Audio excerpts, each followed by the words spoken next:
All right. Hi, and welcome to the Borealis Show. I hope you all had a great Christmas and Happy New Year to all of you out there, all around the world, not only lesbians. And what I would like to give you on your way into 2019 is maybe try to not compare yourself to others this year, but compare yourself to your younger self, to yourself when you were 10, 13, 20, whatever age you pick, and just see how you evolved and, were growing. And I hope you were able to let 2018 go with gratitude and that you made peace with it, even there were some upsetting things. And now it's a fresh year, and I'm not too much about New Year's resolutions, but you can still see January 1st as a new beginning. Mm-hmm. And I have Eric Hamilton here today. I'm very excited to have a very good, juicy conversation with him. I advertised that we will be talking about religion and anger and ADHD. And just a disclaimer, just to disappoint you right from the beginning, we're not going to blame parents or talk bad about religions. But what I would like to start talking about is the ADHD.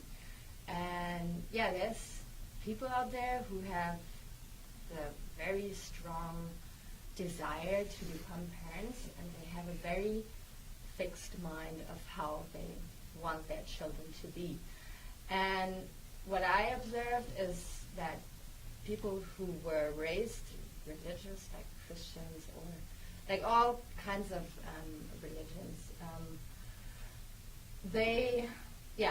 the baby is born, and then you go through all kinds of rituals, and then the kid has to fit into this society that the family is living in.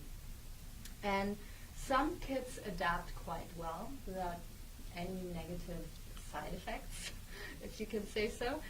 Some kids sense that if I am who I really am, if I want to express myself, then it's not okay. So they throw out their identity out the window and just become that little doll that mommy and daddy wants them to be.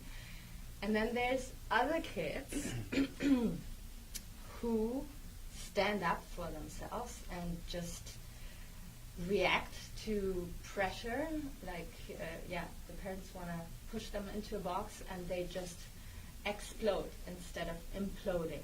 And these kids are often called trouble kids, or are more active and maybe difficult at school, and are called bad or whatsoever. And of course the child inhales that experience and just grows up thinking that he or she is a bad person. And what does it do to your soul, to your mind? And I'm not talking about the body, but it's if you feel like a stranger in an environment that is supposed to nurture you and protect you, then it's kind of a dissonance in your baby brain or child's brain.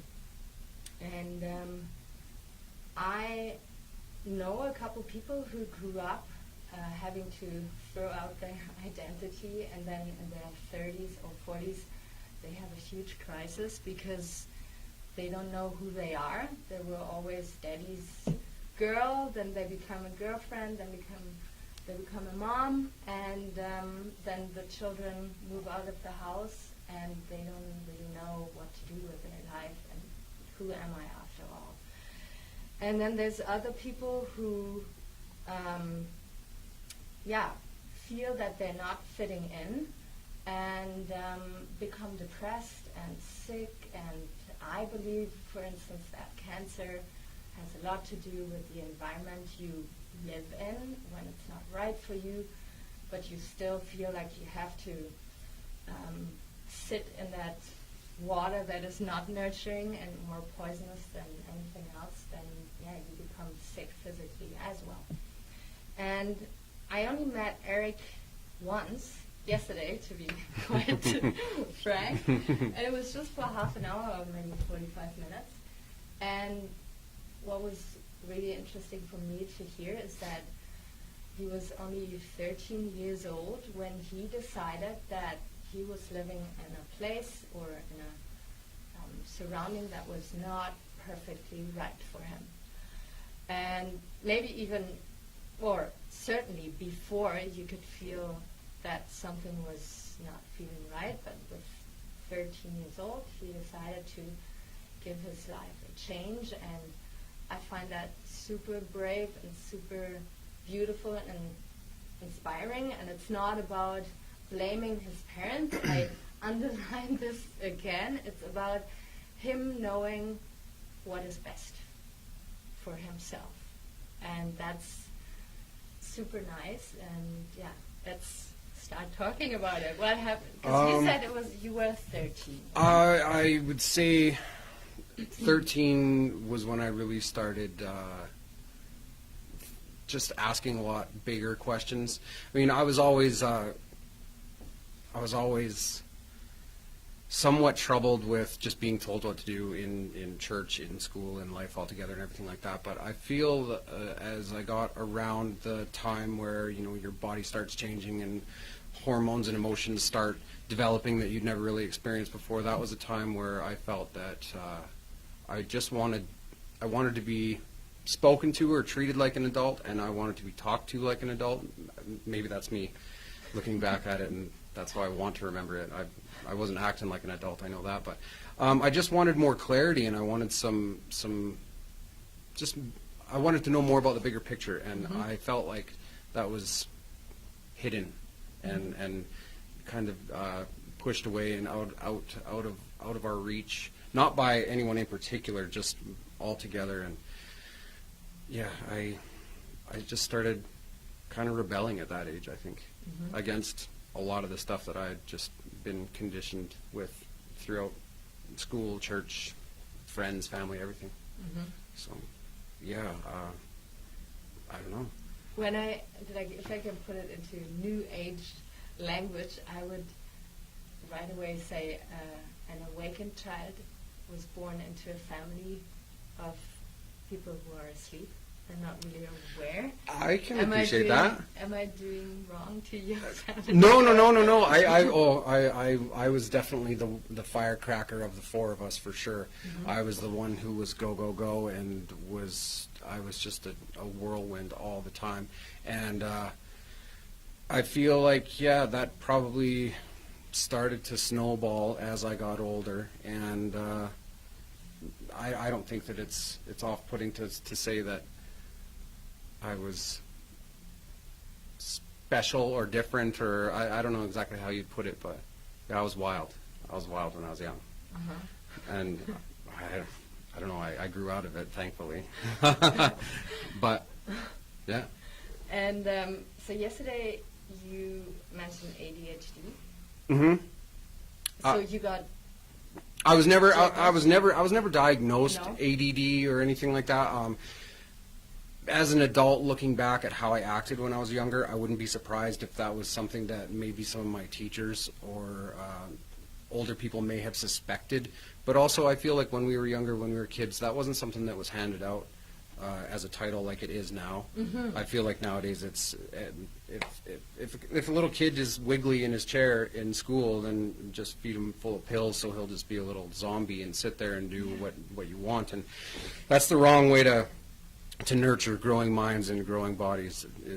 That's not the way that we evolved. But I feel like when I was younger, I wanted to always be going and moving and doing and playing and running and jumping and just always be active, always be doing something, always be outside. I couldn't sit still very well. No video games? I wasn't too overtaken by video games very much. Like, we never had much of the Nintendos or anything like that when we were younger, so I would have just rather been outside playing street hockey or building ramps out of whatever scrap pieces of wood I could find and launching my bike into the air like a crazy person. That was a lot funner to me. Just climbing trees and doing all that stuff that kids are supposed to do. I didn't stop. I feel like I was always on, and I can still get like that sometimes.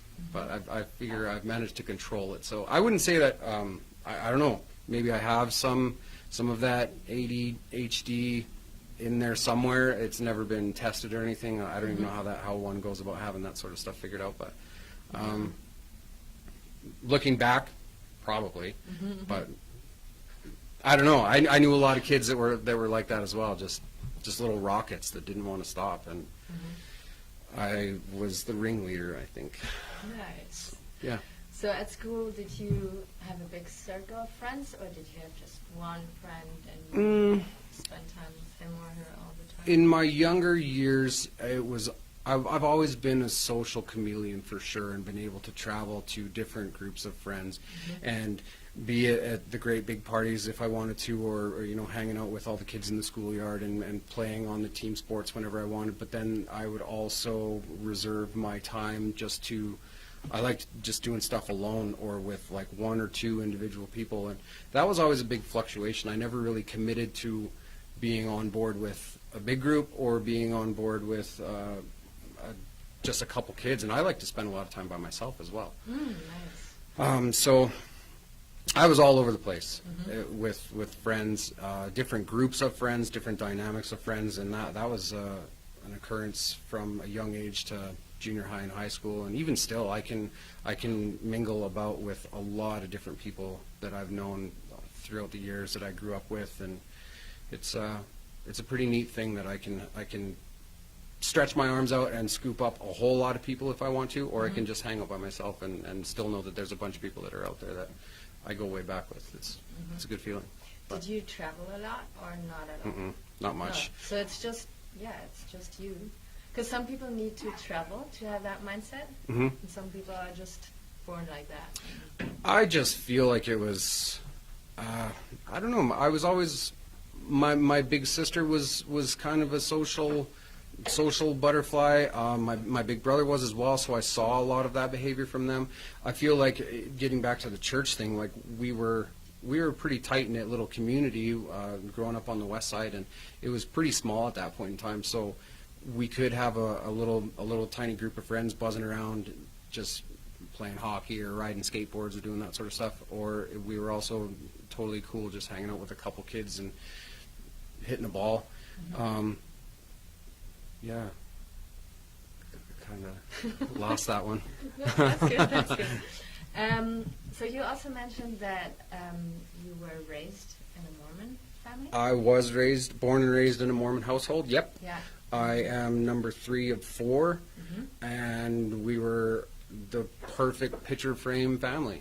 I had an awesome childhood. My mom and dad bent over backwards to put clothes on our backs and keep us in school and all that beautiful stuff. My mom and dad are absolute champions, were then and still are now. And I mean, even though I put them through a couple years of bullshit, we all still get along now. But I mean, what 12, 13, 14-year-old kid doesn't butt heads with their mom and dad, right? But yeah, I was really, we were pretty tight, and my mom and dad were great. I got along with my brother and sisters really, really well. It was an ideal upbringing, absolutely. So I don't really know what I rebelled against, because I had it pretty good, but maybe that's getting back to the just being cut from a little bit of a different cloth and realizing that later on down the line. I'm not sure, but so you made peace with it, but there was a time where you would just like, oh, I have to go and just leave this behind me. With the church? Yeah. Or with your well, yeah. When I was in the 9th grade, I met a girl from a different school, and we were pretty sweet on one another. And we ended up hooking up, and then going into the very, very, very early years, or the early months of grade 10, when we were 14, turning 15, somewhere in there. We were together, and I was still somewhat active in the church. I was just kind of dragging my feet because I knew that my mom and dad really wanted me to, and I just almost thought that it wasn't worth the battle to try to fight to stay home or get away. So I just kind of went through the motions. And then the sort of tipping point with wanting to just get away was I felt that because I was getting more connected to this girl, and I would say it was like the first love type thing, I knew that wasn't okay as far as church went, and because she wasn't a Mormon girl, and I don't know, maybe it sounds silly talking about it as an adult, and I was just a little kid, but I feel like at the time I felt like I was doing a disservice to my community of other Mormon people because I wasn't interested in within the circle, and I was seeking just attention from outside. And when we ended up getting together and we were dating for a little while, or official, whatever it was, when we were 14, 15, that was really important to me, but I knew that the church wasn't okay with that, and that became a pretty big problem for me. I know. Yeah. So that was almost, I would say, like the beginning of the end, was that relationship. And like, how discomfortable did it have to become that?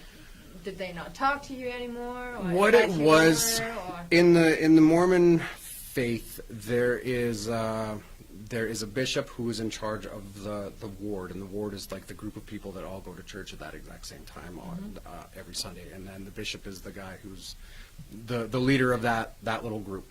And come birthday time, you have an interview with this gentleman, and so you go and speak with him, and he asks you all about the church and how you're doing.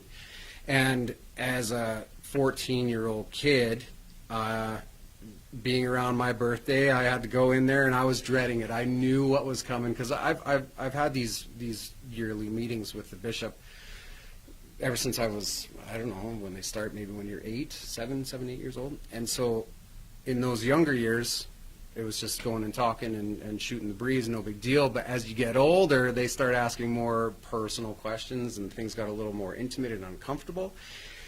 And so I ended up, the beginning of the end, I started feeling really shameful about myself, because when I would go into these interviews with the bishop of the ward, being a 14-year-old kid, you know, every 14-year-old kid is going through the same thing.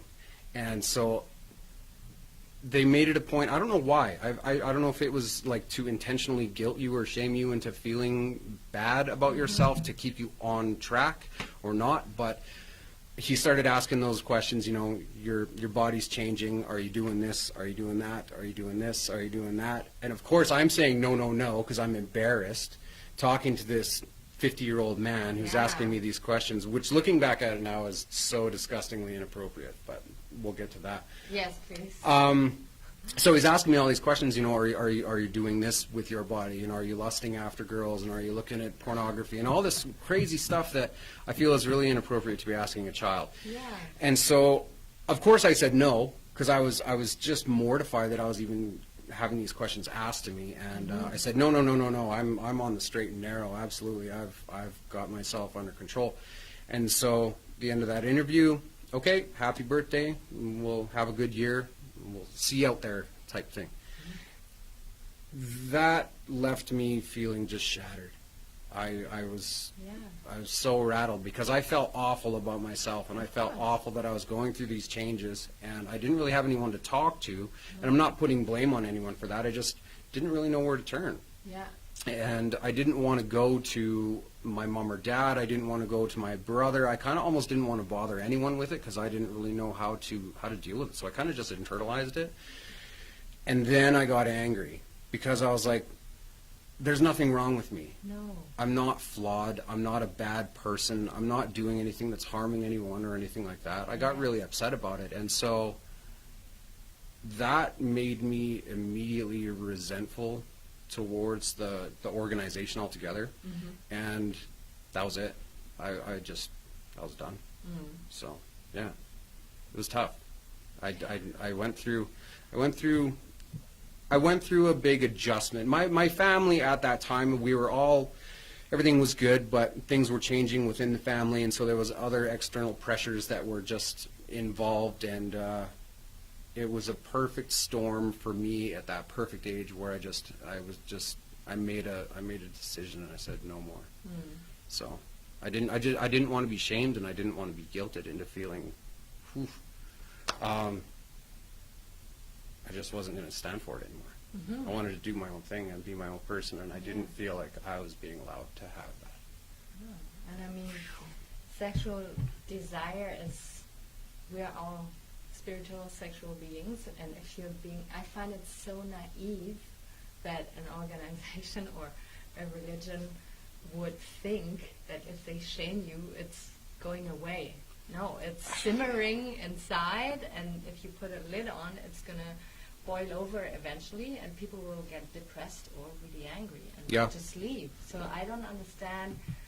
Like, I understand that you want to raise your children and be aware of your body, and like don't go and I get randomly like make it a choice, but to shame a young boy or young girls even is.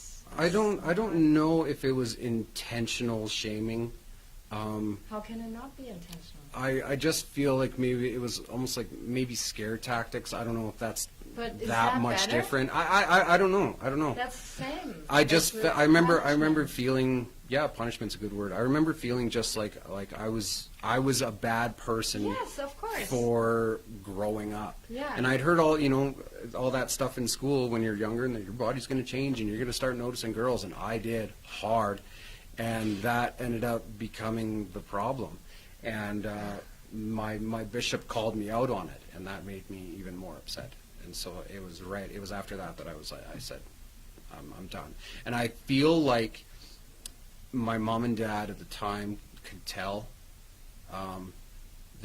that I was having trouble with all of it, and I feel like they took a step back, or maybe I broke them at that point in time because there was other things that were happening that were more important than getting me to church on Sunday, so they just let it slide. I'm not sure. But my bishop called me out on the girl thing, and I didn't like that too much. I don't know. I can imagine. I felt like he was being very just disrespectful to people, to someone that wasn't part of our club, because he had asked me if the girl that I was seeing was a Mormon, and I said no, she's not, and he said, well, maybe next time you're picking a girl, you can pick someone who has the same morals and standards that you have. And that and that right there, for me, that's not like a healthy religion or an inclusive, or however you want to call it. And I'm so grateful that you you walked away from it, and that you back then even knew that you're not bad and you're not. Well, I just felt like his being dismissive was just insanely inappropriate, because she was a good girl, she was a good person, she came from a good family, and I just wasn't going to put up with that bullying. And that's immediately what I recognized it as. So I just said, no, not having this. Yeah. So where do you go with your resentment and anger?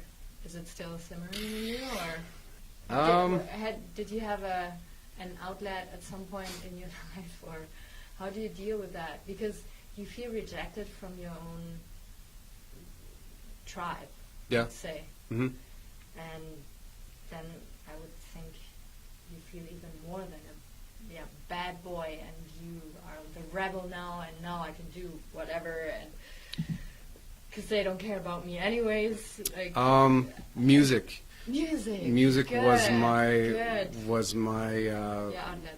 Absolutely, and still is. Still is 100%. I at that exact same point in time, 14, 15, I started playing instruments. I started playing drums and guitars, and started playing in bands and writing songs and all the rest of that. So I feel like that step away from the church and from all of that nonsense, I just focused the rest of that into music, and just being insanely passionate about everything that has to do with music. That's so cool. Yeah. So yeah, you channeled it into a creative I feel that project. as I was growing at that time, a bunch of the music that was new to me at that time was, when people say like that song really speaks to me, that was happening at an alarming rate. There was so much music that was opening up to me that I was learning about at the time, and it was just like just an incredible flower that just bloomed and just enveloped me entirely. I couldn't stop listening, learning, memorizing lyrics and where things were recorded, and watching live shows on VHS tapes and wearing them out and rewinding and all the rest of it. Music was what I dove into headfirst 100%, and I felt comfortable there.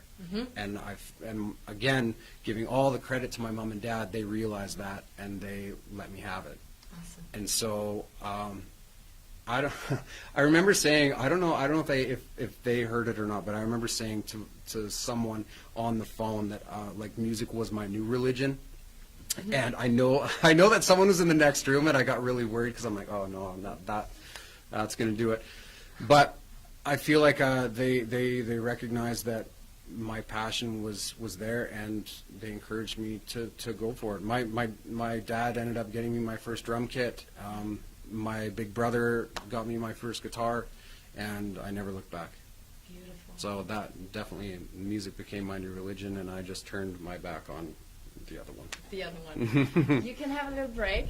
I have to stay hydrated here. You out there too, please. Okay, so you're watching the Borealis Show with Eric Hamilton today. You can follow us on YouTube, on Facebook. Download the Jazz FM app, and I find it super inspiring what you are sharing here, because he's one of my warriors here on the Warriors Among Us episode, and it doesn't matter what upsets you in life and what gets you like sidetracked.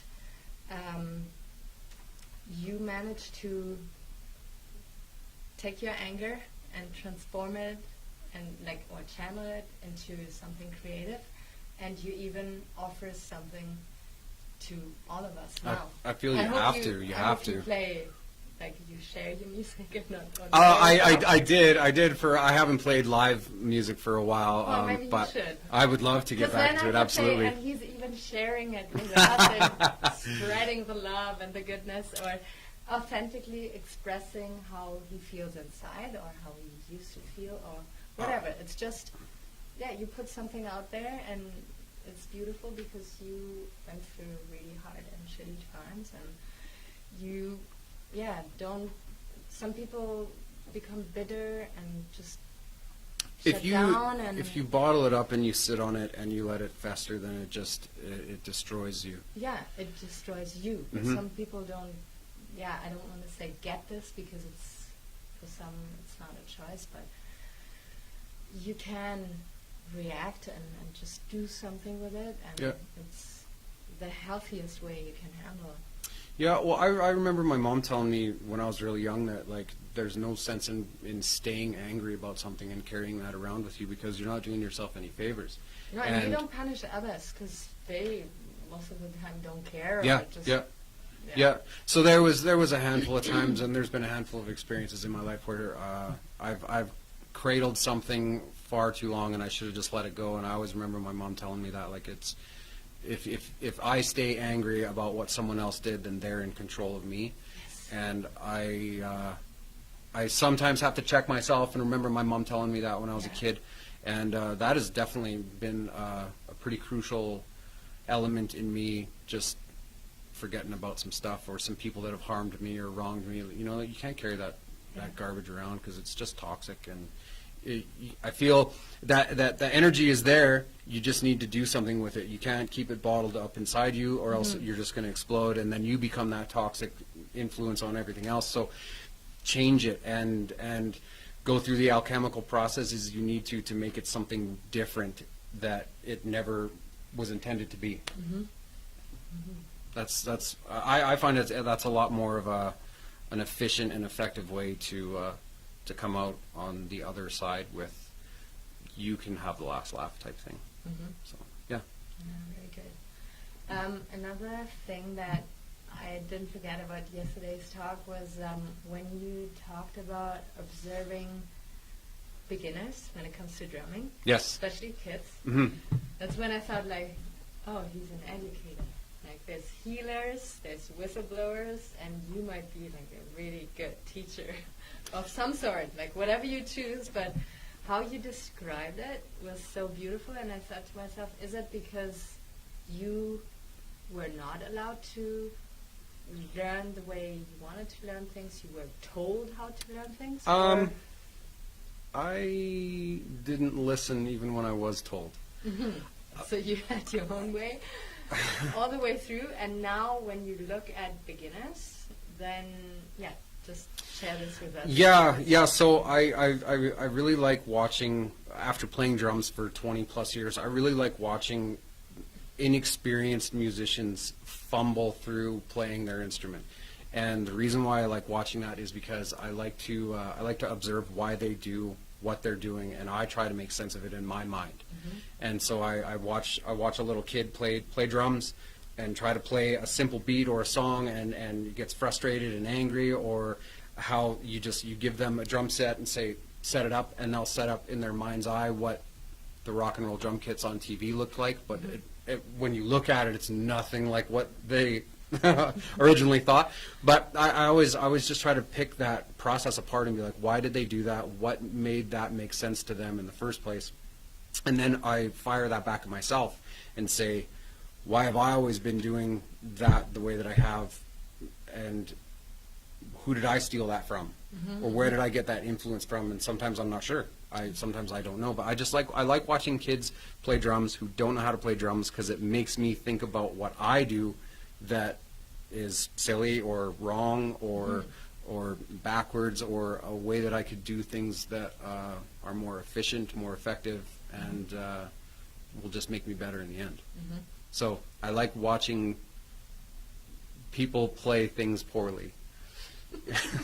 It sounds ridiculous, but yeah, I was gonna ask, like, it has nothing to do with feeling like superior. No, not at all, because I'm still curious. I'm still the 15-year-old drummer who still plays the same old Nirvana songs, probably wrong, but it works, and I just like watching people play things wrong and play things badly, because it makes me think about how I can get better at the things that I play wrong and badly, or different, or however you want to say that. Yeah.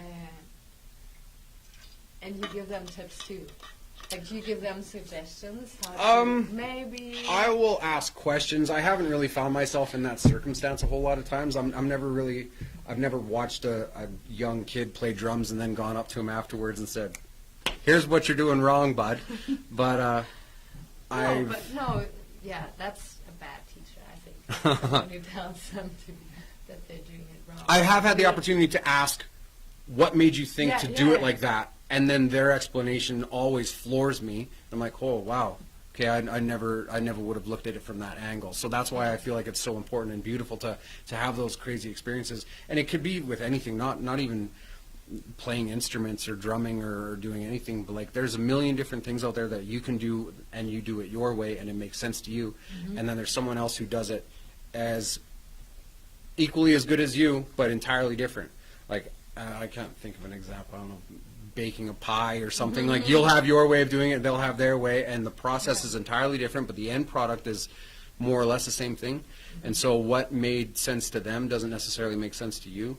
And it's about figuring out the whys that are woven in there somewhere, I guess. Nice. That makes me think that you are probably the least racist person on this planet Earth, because you just give people the chance to be themselves, and you don't put them into a box. Or You can learn something from everyone. Yeah. And if you think otherwise, then it's my opinion that you're not really paying attention. Exactly, getting back to that, I can learn something from watching someone do something poorly. If it's playing a song on the drums and they mess it up, I can learn something from watching them do that, and you can learn something from everyone. You can learn something from people you haven't met and you will never meet. If you just watch a crazy interview on the news and you see someone rattle off some insanity, you can learn something about a pile of different things. And if you're not constantly learning or not constantly teaching people directly or indirectly, then you're kind of wasting time. And I feel like that, you should always be wanting to learn, wanting to progress, wanting to become a better version of yourself, and just continue down that pathway that will get you to where you want to be, even though I don't really think there is an end point. Yeah. Then another thing that just comes to mind, you are a vegan or Vegetarian. Vegetarian. Yes. Vegan would be two. I don't trust people who don't eat cheese. And yeah, I learned that yesterday about you, and I was like, wow, this is like, that's pretty. When did you decide? Actually, I made the switch to being a vegetarian when I lived in Vancouver. I moved to Vancouver when I was 20 years old, and I lived there for 4 years, and I was on the edge of becoming vegetarian when I lived there. And just because it was such a different culture out there, it was so much easier to be surrounded by vegetarian food. So it was a real simple transition. And then when I came back and I moved back home, I just kept on with it. So Nice. Yeah. And it's super yummy. Like, you get so creative and absolutely. There's so much more that you can make than just a salad, you know. Yeah. It's wild, especially now with more and more people becoming vegetarian or vegan or having alternative diets. The menus are just getting crazier and crazier with stuff that wasn't even thought of 20 years ago, 30 years ago, 40 years ago. But not by us in Canada or the U.S. anyways. Did you have to deal with any comments? Like, why? No, Try a little bit? not really. A lot of people ask why, and that's such a weird question to me because you'd never ask someone like, there's a lot of whys that you don't ask people. But like I always just wonder, like it has nothing to do with what you eat. Are you like praying to the little rabbit Um, in your garden? What it breaks I don't down know to what for me is that I just feel like I don't need animals to die for me to live. I don't need something to die for me to have lunch, because that just seems crazy to me. I never really ate a lot of red meat as I was younger. It was always like chicken, turkey, stuff like that. Yeah. And then, when I was 23, I think somewhere in there, I just said enough and made the switch. You go through some learning curves and figuring out what has secret animal ingredients hidden inside of it, which is alarming. Yeah. But it's been a long time, and I don't know anything. Like it's no different to me. Yeah. But like I said last night, like if I'll be the first guy to go for a bunch of wings with buddies, because it makes no difference to me what they eat. Like everyone, they can have my share of the chicken wings. I'll have their share of the beer, and we'll just hang out and all have a good time. Makes no difference to me. Yeah, I like that a lot because you're not making other people feel bad for their decisions. And same with religion. Yesterday you said you believe to whatever you believe. Yeah, I'm going to let you. I just decided for myself that I'm going to believe in something I else. feel like that's what it breaks down to, is that, and like we were talking about last night, there's multiple different ways to exist in the world, and I just am trying to figure out the way that works best for me. And that's, at the end of the day, what it boils down to. Like everyone has the right to religion, everyone has the right to eat meat, and I have the right to say, I think that's dumb, but do what you want, because it's got nothing to do with me. And if that's the person that you want to be, then that's great. Awesome, power to you. And I would never, ever, ever want to stand in the way of anyone being that version of themselves that they thought was the best version, because that's, who am I to get in the way of someone doing that? So, yeah. Oh, that's beautiful. So in my last episode here, we were talking about dating and relationship and consent videos. Consent videos. And the whole Me Too movement. And I know you are in a relationship. Yes. Long-term relationship. And you're not dating anybody else, obviously, but you watch the news. You have friends who are single. In the last let's say 10 years, did you notice a shift, a change in the dating scene, or is it pretty much the same as it used to be? I feel like I'm glad that the technology for dating that's around now wasn't around when I was young, because it would have gotten me into a lot of trouble. So I don't know if I can really respond to that, because I haven't been dating or doing any of that stuff for quite a while. So I haven't really noticed. Like, a lot of my friends have been together with their significant others for a lot of years now.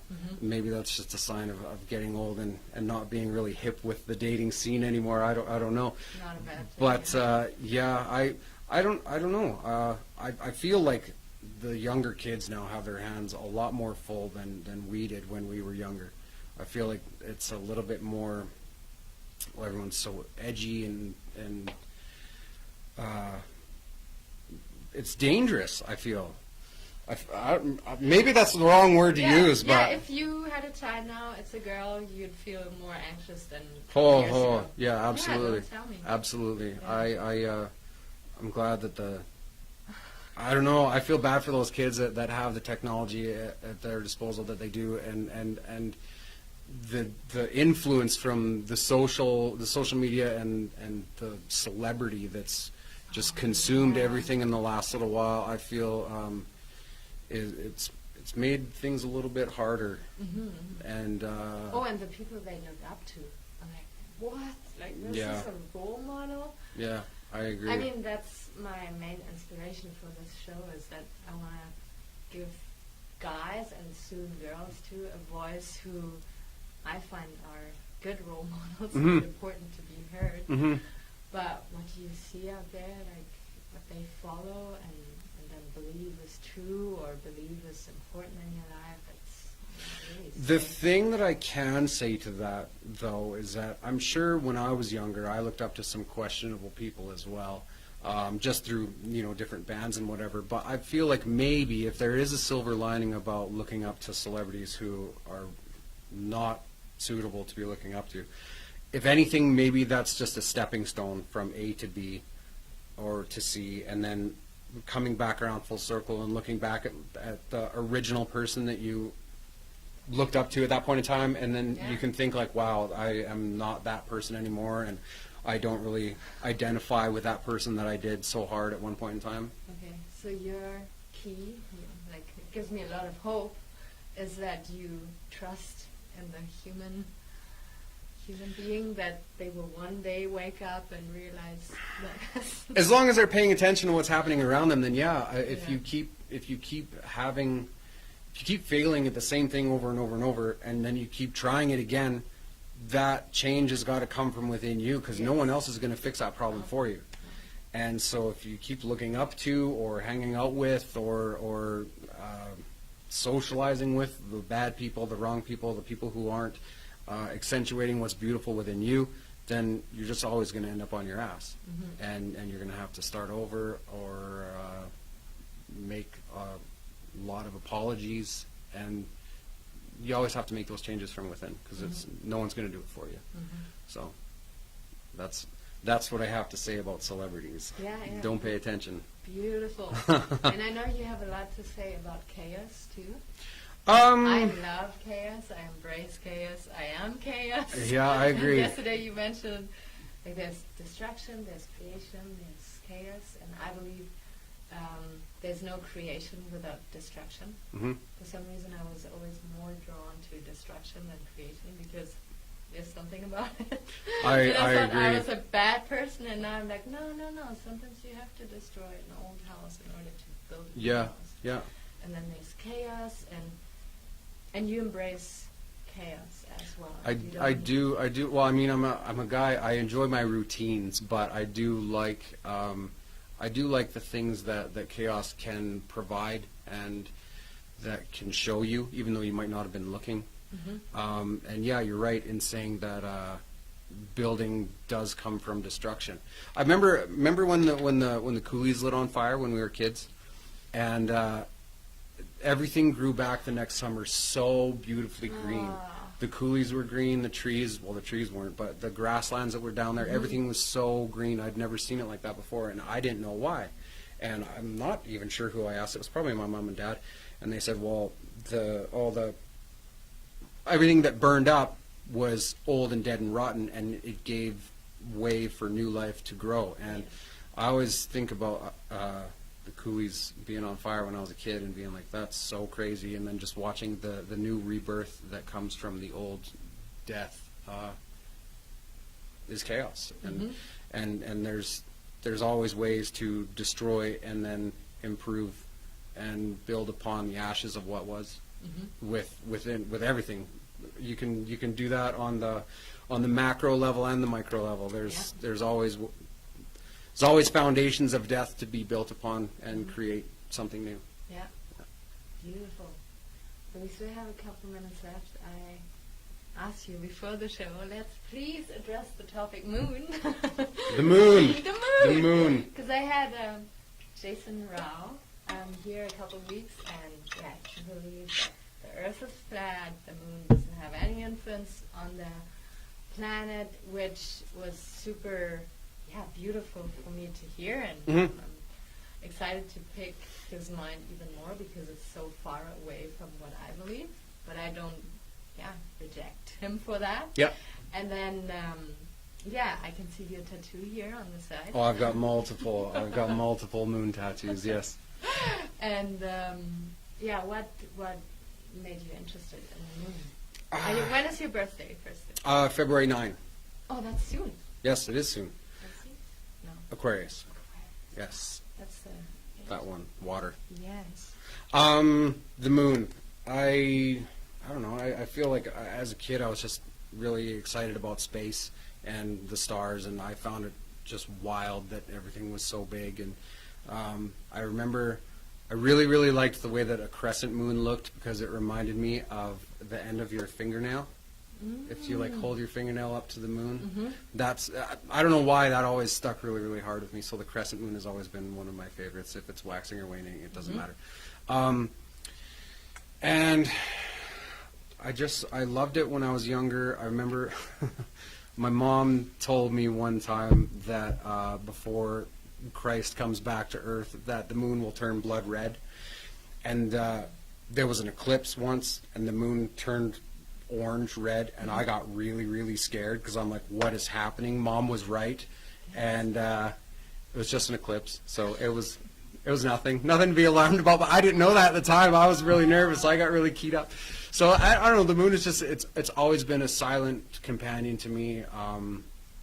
I have sent whispers towards its direction multiple times, and I don't know if that equates to like praying to something or something like that, but there's been multiple times, especially when I was younger, when I was living in Vancouver, especially when I was 20 years old and just heartbroken and lost and I didn't know what I was doing with myself. There was multiple times where I would sit on the beach in Kitsilano where I lived, and I would just listen to the water come in up on the sand, and I would just stare at the moon and like almost have like these conversations back and forward.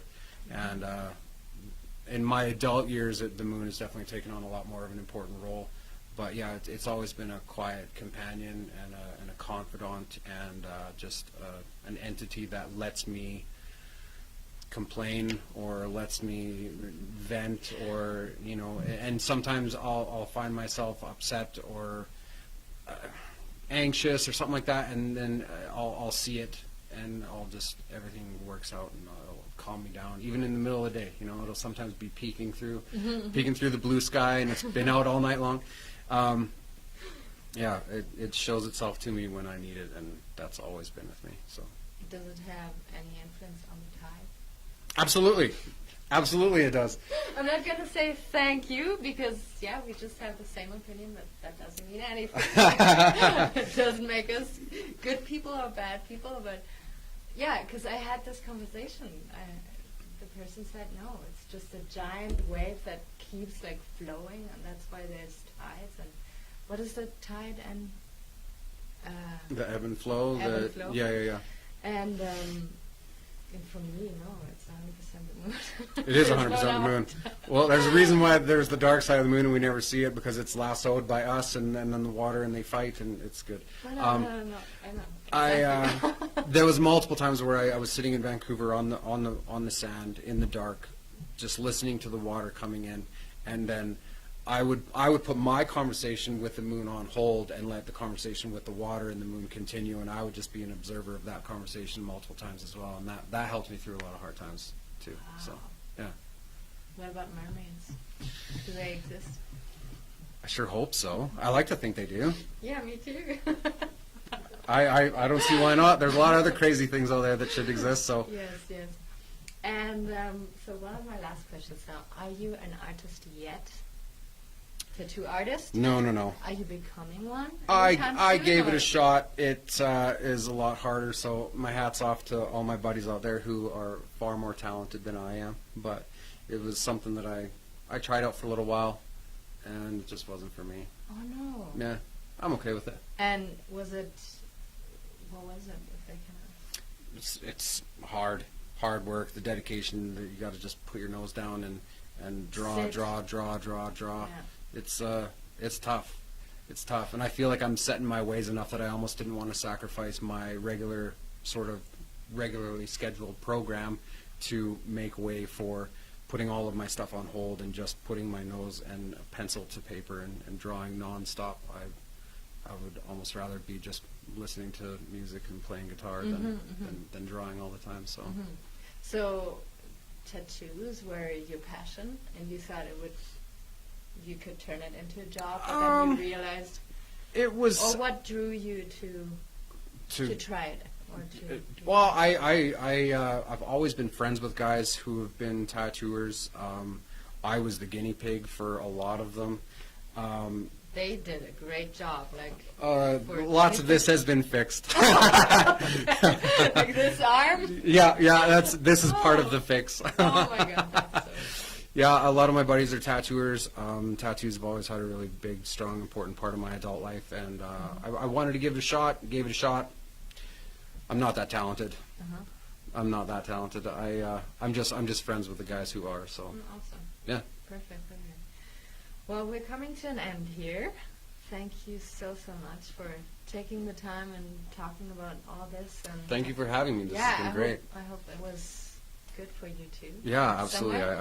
I feel I haven't told some of those stories before, so that was What? kind of Oh my god. heavy.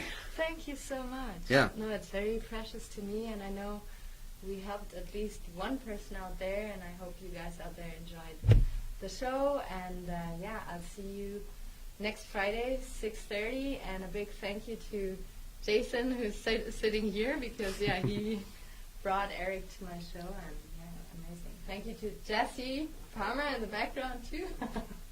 And you guys have a wonderful week, and see you next week. Bye bye.